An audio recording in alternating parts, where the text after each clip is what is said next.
Hello YouTubers! Time for the Vinyl Tag 2020 video. I saw a couple of days ago my good record collecting friend in Sundsvall, Jörgen S, who had made or announced that he had made a vinyl tag video for 2020, and I thought, well, why not? I haven't made any vinyl tag video for the last 2 or 3 years, I think. So then I had a closer look at the different tag questions, and I thought, well, why not? Why not indeed? These are some pretty interesting questions. So let's not waffle anymore. So let's go straight to the point. The first one, best find of 2019. They want me to show that. I can't really show that because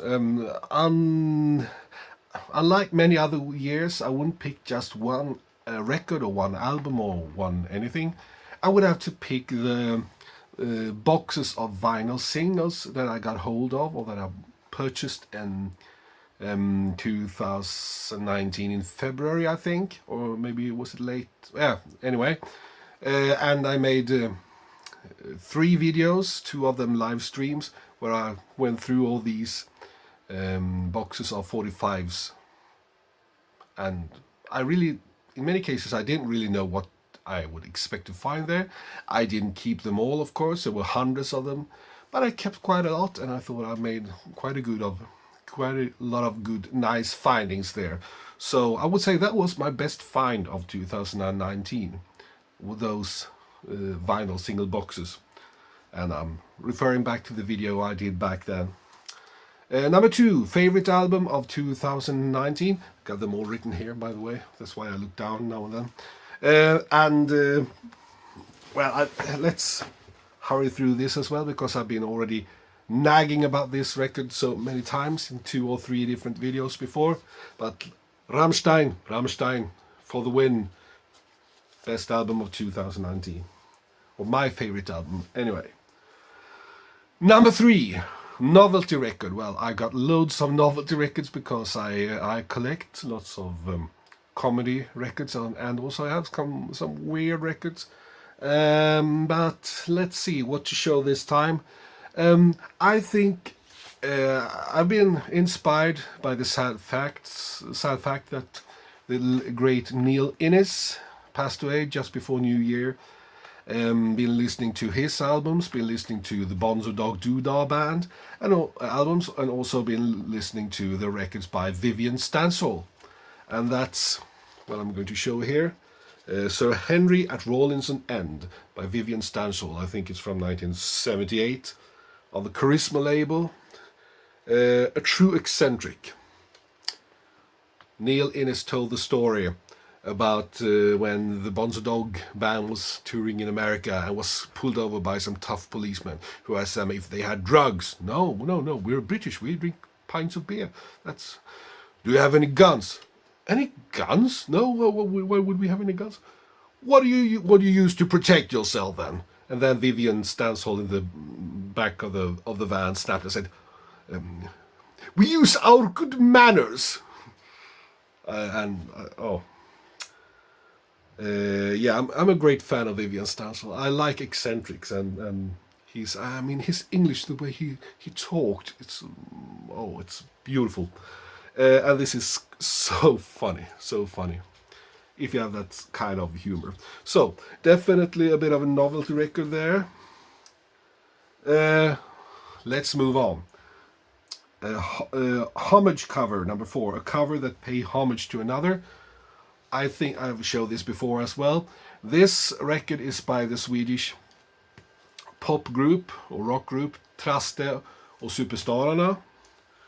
It's their only album. He would later go on to form a band called Traste Lindéns Quintet, who had more commercial success. But they pay a lot of homage here on their album. We have Clash, London Calling, This Year's Model by Elvis Costello, Frank Zappa, Cheek Jerbuti, right? This is David Bowie, and this is Rod Stewart album. So lots of homage here. by this band who definitely knew their rock and pop idols. Traste och Superstararna. B-side, deep cut. Well, deep cut. It's not. This is. Some might think that this is not really a B cut or deep cut. Deep cut is definitely a B-side, but this is a song that, well, the big fans of Beatles will say that this is a true treat, a really masterpiece in its own right. Even though, but to be quite honest, I think most people who aren't that familiar or who hasn't been digging that deeply into the Beatles discography wouldn't really talk that much about this song. I'm talking about the Beatles' Rain, the B-side of Paperback Writer. Rain has been one of my favorite tracks since I first heard it. First of all, it's a great song, and we've got some amazing drumming by Ringo Starr and a great bass line by Paul McCartney, and altogether a great performance. So that would be my B-side, my deep cut. Yes. That was the fifth one. Let's move on. Number 6, Something Funky. Well, I could have picked quite a lot of different stuff, but I just went with the first thing that flew through my mind, and maybe because I was in a bit of a UK comedy mood, I picked The Funky Gibbon by The Goodies. This is a compilation by them, The Goodies Greatest. Because The Funky Gibbon, that's quite funky. Do, The Funky Gibbon. Yeah. Yeah. I know it's a bit silly, but let's start this year in a silly mood. Weird Shelf Buddies. Number 7. Weird Shelf Buddies. Records that sit next to each other that make a strange pair. And since I have all my records in alphabetical order, I haven't really divided them into different styles or different genres. So there are loads of different pairings here that could really be funny, but I went for one of the first ones that I saw, and at A we have the nice coupling of the southern Swedish comedian Nisse Aleroth, Grupp Sex i Häcken from 1976. I'm not even going to try to translate what that means, but it's a bit naughty, I would say. And he's in drag here, which is not a pretty sight, but I thought it was great fun. Great fun comedian from southern Sweden. And next, that's the latest Nisse Aleroth album I have. And next to him, I have the first record that I have by Air. Premier Symptoms. Or Symptômes, I don't know. So, Nisse Aleroth and Air. Isn't that a weird pair? Yeah, I would think so.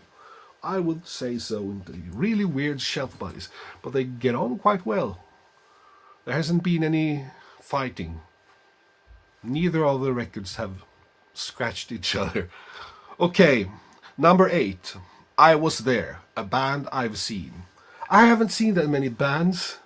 I'm not a regular concert goer. I usually, so I think I may have mentioned this a couple of times before, that one of the first bands that I saw, I have seen other bands since then, but the first band of some Swedish fame that I saw was the Swedish band Trio med Bomba. This is an album from 1972 when they celebrated their 15th anniversary. And the funny thing with this band is that they toured together with the Beatles in Sweden in the early 60s. And back then Beatles weren't that known, so Trio med Bomba had their name with bigger letters on the posters than the Beatles had. And that's a thing that Bomba himself has been very eager to tell anyone who is willing to listen since then.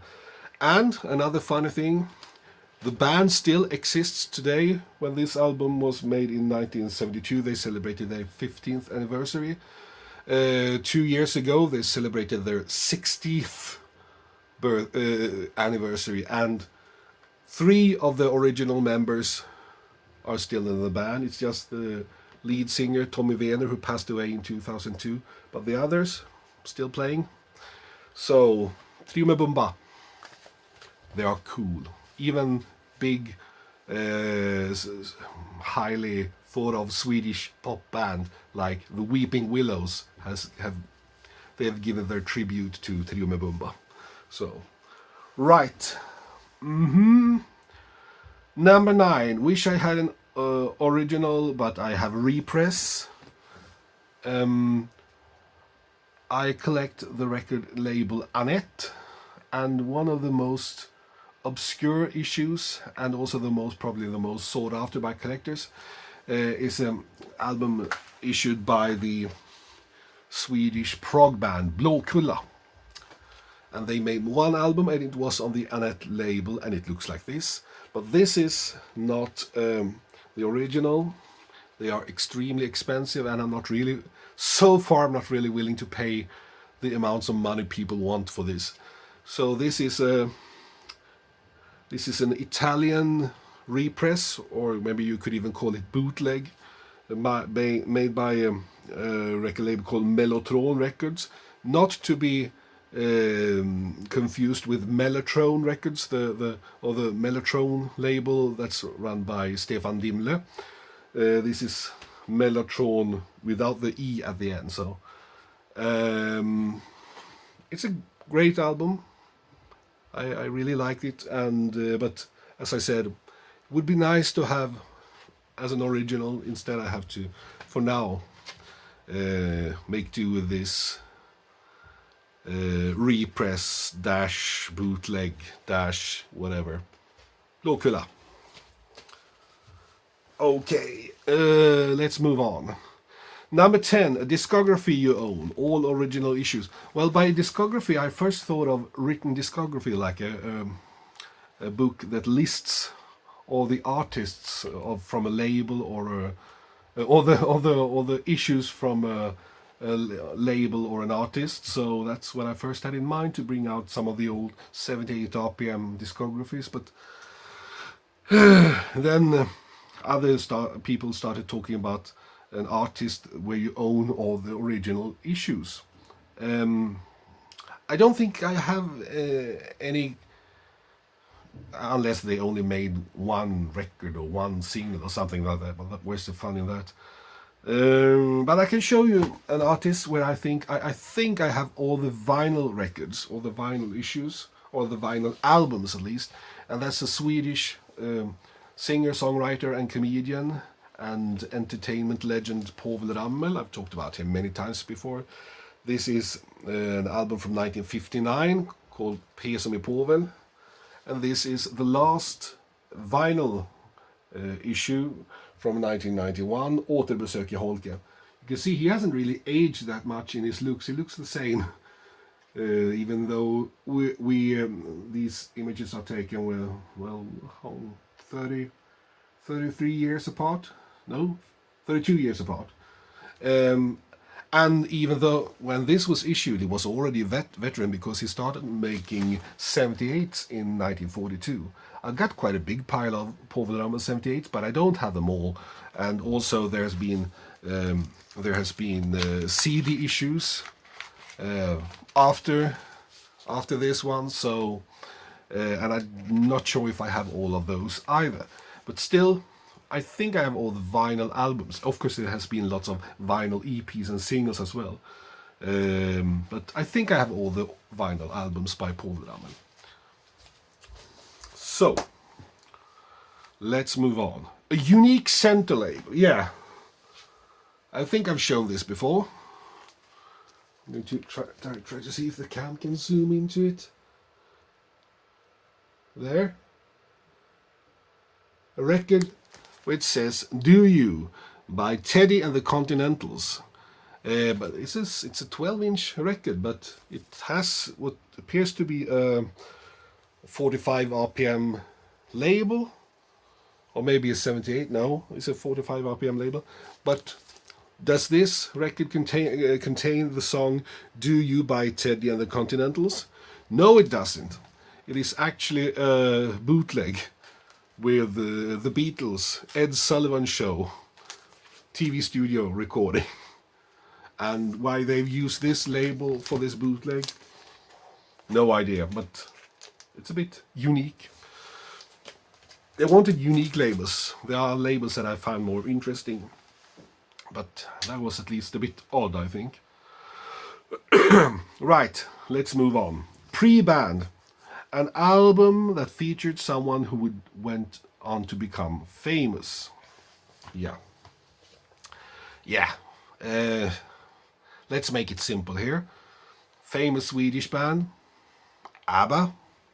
So I'm showing you this. Hootenanny Singers. Their first album, I think it's from 1964. And who's in Hootenanny Singers? Well, here we have this young smiling guy who would later get longer hair, and nowadays he has a big beard as well. It's Björn Ulvaeus.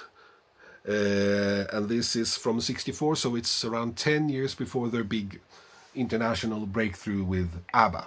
So, Hootenanny Singers with Björn Ulvaeus. Right, let's move on. Music book or movie you would recommend? Well, I'll pick a music book. Books are more fun than movies anyway. And I think I've talked about this before as well. De legendariska åren, Metronome Records by Håkan Lager and Lasse Ehrman. A very thick book with lots of text and lots of illustration about probably the most influential Swedish record company, Metronome Records, that started in the late 40s and continued up until the mid 80s, I think. Even though the label still exists today, even if I think it's Warner who owns it today. So yeah, it's a great read because so many interesting artists who has made their records or had their big breakthrough on this label. And if you watch videos about Swedish records, the label Metronome will turn up sooner or later. Alrighty. Number 14, underrated album. I mean, you could pick almost anything, but I would pick this one because it's an album that is very easy to find. You find it loads of times in boxes with old albums or at flea markets and so on. It's very easy to find, and it's definitely worth having because it's a very good album, great singing, great arrangements, and great songs. I'm talking about Tracy Ullman, You Caught Me Out. Well, Tracy Ullman, one of the big ladies of the entertainment industry, and I mean she had a bit of a short pop singing career, but I think she made 2 albums, I think, and both of them were very good. And she had some great hits, and on this album she has the hit with the sunglasses that I'm very fond of. I know other people who are as well, and I also think she's a great fun. She's one of the funniest females that I've seen in entertainment. She doesn't get enough credit, I think. Tracy Ullman. Right. Batting average, an artist or band that makes consistently great albums. We're going to talk about that rather fast as well. I would pick Ron Sexsmith. I've been a fan of him since the late 1990s. I've bought all his albums so far, and I've never really been disappointed. Not all of them have been brilliant, but they have never been bad, and some of them have been really, really great. Ron Sexsmith, great guy, great singer, great songwriter most of all. Right, number 16, same album, different cover. Yeah, I have some examples of that too, but I think I would pick now Focus, their album In and Out of Focus. And I have 2 copies of it. And I'm quite sure I didn't really notice that it was the same album because they have such different sleeves. This is Focus in a... Oh, do you see this? Do you see this?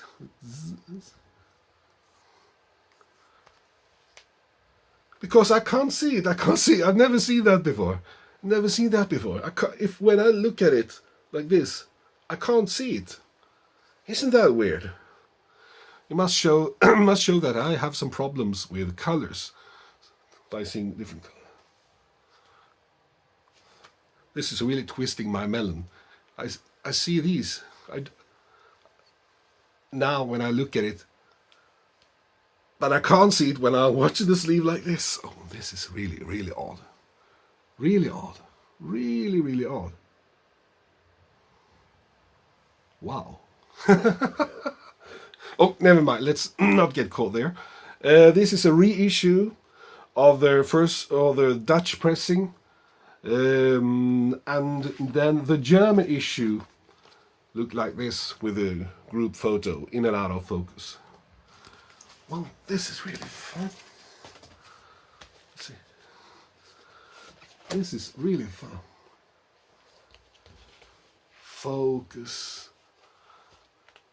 But if I hold it really close, it disappears. What happens if I hold it at real distance, at an arm length distance? I can actually just make out this. Wow. I've had this record for so many years. I've never noticed this before. Yeah, that was fun. That was fun. Yeah, in and out of focus. Talk about a very well-made cover. Now I know. Now I understand why they made a cover that looks like this. Purple with red spots. That's clever. That's really clever. I'd never noticed that before. And I wouldn't have if I hadn't held it up for the in front of the cam like this. Okay. An album bought cheap that is now worth money. Yeah, cheap and cheap. I think I may have paid $20 for it. So it's not really super cheap. And it is one of these record store day issues. It's a numbered reissue of the first album of the Swedish jazz legend Monica Zetterlund, Swedish Sensation. And it's a reissue. The original was made in 1958. This is a reissue from 2012. And there were only 350 copies printed, and it's numbered. So I thought, well, I better get it before it sells out, which was quite wise of me.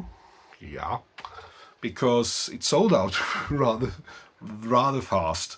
The original, of course, is incredibly expensive, but the fact that this was a limited edition, a numbered edition, just 350 copies, has made this into a very sought-after album as well.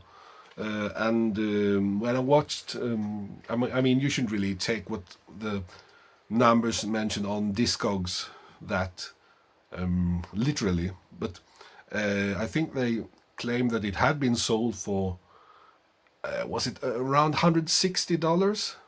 So that's increased value, but I kind of realized that something like that would happen. Monica Zetterlund was and still is very collectible. For many good reasons, because she was a genius. Right, let's move on. Number 18, favorite drummer. Well, there are so many drummers to pick between. Rest in peace, Neil Peart. And yeah, but if I have to really listen to my heart and think a bit, the drummer that I think I carry closest to my heart is this guy. This friendly guy with a beard. This is Sven Sheol, and he played the drums in the band Ingmar Nordström's, the Swedish dance band, for I think for 30 years until they quit in 1991. And first of all, he was a great, amazing drummer, but also he was a great comedian.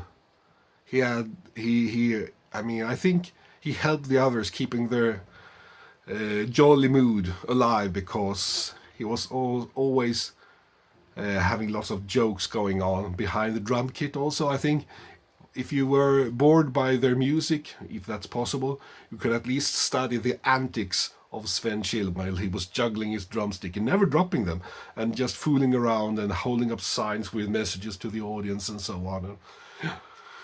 So he has lots of humor. He's still alive. I think he's around 80 years old now. I'm not sure how active he is playing music, but I think he's been rather active at least up until quite lately. Not sure how it is today, but this drummer has been following me for my whole life, and I'm very, very, very, very fond of him. Great guy. Sven Sheol. Okay. Turning 20, an album that is turning 20 this year. I think 2000 was the late 90s and the early 2000s. Lots of great issues, lots of great new pop. I don't have that much of it, and well, the bits I have on CD, and I would rather show vinyl here, but I can show you a vinyl record made in that year that I'm very fond of, that is really, really good, and that I very happily found recently, maybe just a year ago. I'm talking about Vanessa Paradis, Bliss, from 2000. I've shown this before, and I'm very, very fond of it. Great albums. So many great songs, especially Pourtant. Yeah, right. And number 20 then. I've been talking for 27 minutes. Oh God. Number 20, a trilogy of albums, 3 solid, and then of course the light went out here. A trilogy of albums, 3 solid albums back to back by the same artist that has a theme.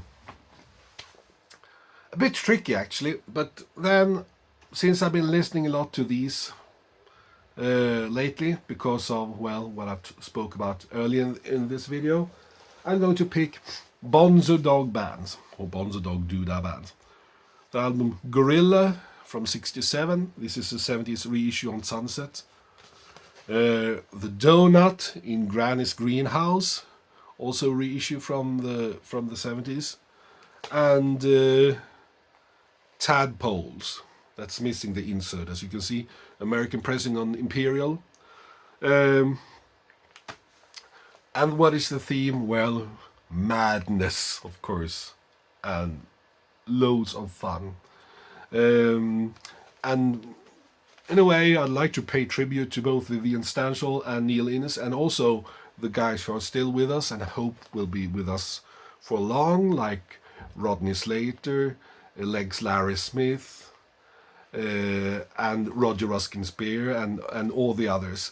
And let's keep the mad spirit of the Bonzo Dog band alive for as long as we can. And I think that's a good way to end this. And then shout out at the end. I don't really do shout out, but I've noticed one thing when I've started my stats on YouTube, that most of the viewers I have aren't subscribers. So I rarely tell people to subscribe, but if you could, it would be nice if you press the subscribing button. You don't have to if you don't want to, but it would be jolly nice. Also, I have an Instagram account where I show many of the records that I play and that I've bought. If you don't want to listen to all my babbling about it and just watch the pretty record covers and sometimes the labels, it's BEJI74, BEG74. I'll put a link to it. And what more? No, nothing more. Thanks for watching, and play your record and have fun and everything, and bye bye.